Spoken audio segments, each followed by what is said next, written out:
Big news today for the price of oil and the heating of your home. Saturday night, Donald Trump gave an ultimatum to the Islamic regime in Iran, saying that if you don't open up the Strait of Hormuz, Donald Trump and probably the Israelis would bomb Iranian power plants, thus crippling the regime. Now, as I'm talking to you now, Trump and the Iranians are negotiating talks, and Trump says that there's a 5-day pause on bombing power plants or energy sources in general. So, but the deadline still stands tonight. By tonight, as in Irish time, just before midnight, basically, or quarter to midnight, let's just say midnight. By midnight tonight, Iran needs to open up the Strait of Hormuz, or else the Americans resume bombing their energy sources.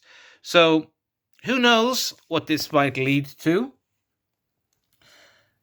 Let's say the most positive option, right? The Iranians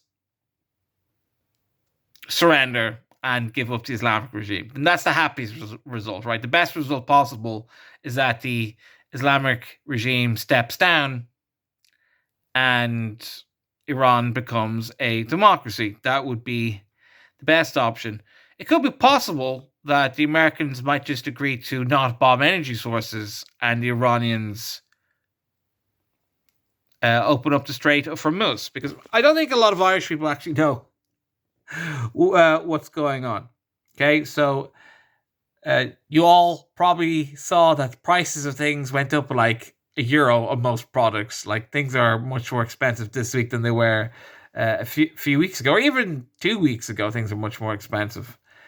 But now that these peace talks have been announced, that the price of oil has dropped by 10 to 14%, or in some places 14%.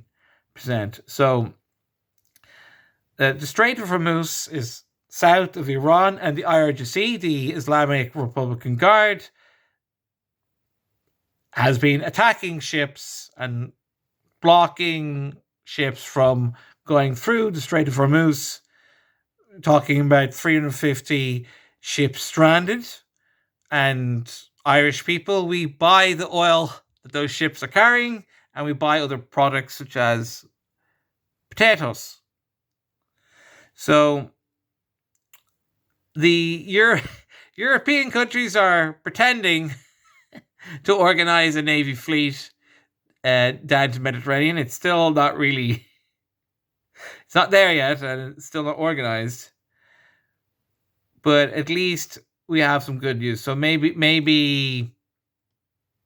they'll come to some kind of agreement that the Americans won't bomb the energy plants and they'll open up the Strait of Hormuz, and making the war a lot easier for the rest of us.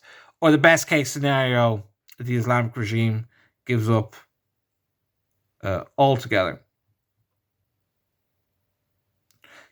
More information about this has just come in. This has affected the price of fertilizers. I've got AI agents scraping this information for me as we speak. Yeah, so it's gonna. So as long as the Strait of Hormuz is blocked by the Islamic regime, it's going to affect oil prices, affects fertilizer prices, will affect food prices, and will make agriculture quite difficult. So it is quite a volatile situation at the moment. Best case scenario, the Islamic regime surrenders, but maybe they'll just come to an agreement to open up the Strait of Hormuz in exchange that the Americans don't bomb the Islamic power plants. Stay free or die trying.